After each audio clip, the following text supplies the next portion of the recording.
Hi everyone, welcome back to my channel.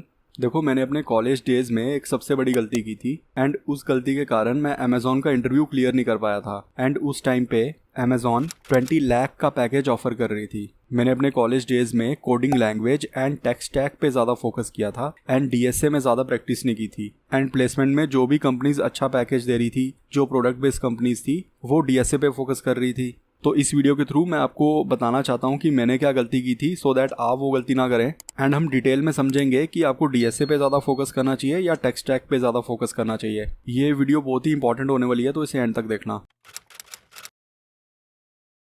DSA या tech stack में से आपको क्या चूज़ करना चाहिए, आई थिंक आपको गूगल इंटरव्यू प्रोसेस से समझ में आ जाएगा। जब आप गूगल में अप्लाई करते हैं एंड अगर आपका रिज्यूम शॉर्टलिस्ट हो जाता है तो आपको एचआर से कॉल आता है। ये एक इंट्रोडक्टरी कॉल होता है। इसमें एक जनरल आपकी डिटेल पूछी जाती है, आपके एक्सपीरियंस के बारे में पूछा जाता है एंड आप किस प्रोफाइल के लिए अप्लाई करना चाहते हैं, फ्रंट एंड के लिए अप्लाई करना चाहते हैं या बैक एंड के लिए अप्लाई करना चाहते हैं, ये सारी डिटेल आपसे ली जाती है। एंड आपसे फर्स्ट राउंड की अवेलेबिलिटी भी पूछी जाती है। अब राउंड 1 एक फोन कॉल होता है। इसमें इंटरव्यूअर आपको फोन कॉल करता है एंड एक शेयर डॉक्यूमेंट होता है। उस डॉक्यूमेंट में आपको क्वेश्चन दिया जाता है एंड आप उस क्वेश्चन को सॉल्व करते हैं। अब ये क्वेश्चन एक डीएसए का क्वेश्चन होता है। ये बहुत ही सिंपल क्वेश्चन होता है एंड जैसे जैसे आप सॉल्व करते हैं, इंटरव्यूअर इस क्वेश्चन की कॉम्प्लेक्सिटी को इंक्रीज करता जाता है। अगर आपका राउंड 1 क्लियर हो जाता है, फिर आपका राउंड 2 एंड राउंड 3 शेड्यूल होता है एंड इन दोनों राउंड्स में डीएसए के क्वेश्चन पूछे जाते हैं। ये 1-on-1 राउंड होते हैं। इसमें आप इंटरव्यूअर के साथ बैठ के क्वेश्चन को सॉल्व करते हैं एंड अगेन आपसे एक सिंपल सा क्वेश्चन पूछा जाता है। उसके बाद जैसे जैसे आप क्वेश्चन को सॉल्व करते हैं, उस क्वेश्चन की कॉम्प्लेक्सिटी को इंटरव्यूअर इंक्रीज करता जाता है। अगर आपके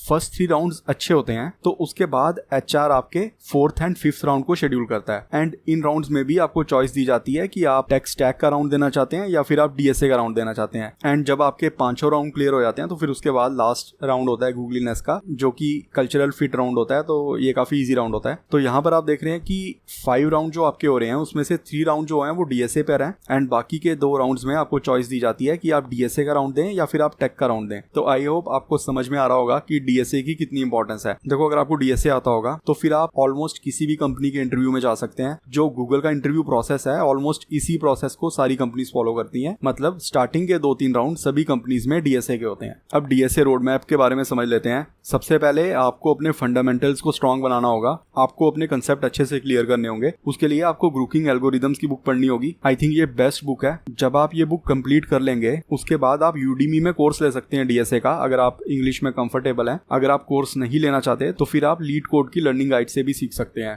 मैं इन सभी रिसोर्सेज का लिंक डिस्क्रिप्शन में ऐड कर दूंगा। एंड जब आपके फाउंडेशंस क्लियर हो गए, आपने बेसिक्स अच्छे से सीख लिए, उसके बाद आपको लीड कोड की प्रॉब्लम सेट को सॉल्व करना चाहिए। मैं इसका लिंक भी डिस्क्रिप्शन में ऐड कर दूंगा। एंड आई थिंक यहाँ तक काफी है। इसके बाद आपको जाने की जरूरत नहीं है। अगर आप इवन गूगल के लिए भी अप्लाई कर रहे हैं या किसी भी कंपनी के लिए अप्लाई कर रहे हैं, तो आई थिंक लीड कोड का जो प्रॉब्लम सेट है दैट इज इनफ। उसके बाद के स्टेप्स को अगर आप इग्नोर भी कर देते हैं तो आई थिंक आपका ज्यादा लॉस नहीं होगा। एंड स्टिल अगर आप डीएसए में और अच्छा करना चाहते हैं तो फिर आप गीक्स फॉर गीक्स के प्रॉब्लम सेट को भी देख सकते हैं। आप इंटरव्यू बीट के क्वेश्चन सॉल्व कर सकते हैं। मैं इन सभी का लिंक डिस्क्रिप्शन में ऐड कर दूंगा। एंड अगर आप डीएसए को मास्टर करना चाहते हैं तो उस केस में आपको कोडिंग कंपटीशन में भी पार्ट लेना होगा एंड आपको लीड कोड में इंटरव्यू प्रेप गाइड मिल जाएगी। ये एक पेड गाइड होगी, इसके लिए आपको पेमेंट करनी होगी। एंड लेट्स से अगर आप गूगल का इंटरव्यू दे रहे हैं या फिर अमेजॉन का इंटरव्यू दे रहे हैं तो फिर आप वही क्वेश्चन सॉल्व करेंगे जो इंटरव्यूज में पूछे जाते हैं। अब सैलरी स्ट्रक्चर को समझ लेते हैं। जब आप कंपनीज के लिए अप्लाई कर रहे होंगे, इंटरव्यू दे रहे होंगे, तो मोस्टली आप 2 टाइप्स की कंपनीज में अप्लाई कर रहे होंगे, service based and product based. तो सर्विस बेस्ड कंपनीज के लिए आपको डीएसए करने की जरूरत नहीं है। आप अगर क्वांटिटेटिव एप्टीट्यूड में प्रैक्टिस करते हैं, अपनी इंग्लिश अच्छी करते हैं, ग्रामर अच्छी करते हैं एंड अगर आप एक कोडिंग लैंग्वेज सीख लेते हैं तो आई थिंक आप आसानी से सर्विस बेस्ड कंपनी का इंटरव्यू क्लियर कर लेंगे। आपको एक चीज का ध्यान रखना है कि सर्विस बेस्ड कंपनीज इतना अच्छा पैकेज ऑफर नहीं करती हैं। स्टार्टिंग पैकेज इनका 3 लाख का होता है एंड जैसे जैसे आप एक्सपीरियंस गेन करते हैं, इनका जो ग्रोथ होता है वो भी कम होता है। लेट्स से अगर आपका 10 ईयर्स का एक्सपीरियंस है तो फिर आप अराउंड 20 लाख का पैकेज अर्न कर रहे होंगे। बट अगर आप प्रोडक्ट बेस्ड कंपनी में जाते हैं तो एज अ फ्रेशर ही आप 20 लाख का पैकेज अर्न कर रहे होंगे। प्रोडक्ट बेस्ड कंपनीज जो होती हैं वो डीएसए पे ज्यादा फोकस करती हैं। मतलब उनके स्टार्टिंग के 2-3 राउंड जो होंगे वो डीएसए के होंगे एंड ये काफी अच्छा पैकेज भी ऑफर करती हैं। 6 to 20 लाख का पैकेज होगा फॉर फ्रेशर्स। अब ये product based companies Indian startup भी हो सकती हैं, एमएनसी भी हो सकती हैं, जैसे गूगल, माइक्रोसॉफ्ट, अमेजॉन। तो इन शॉर्ट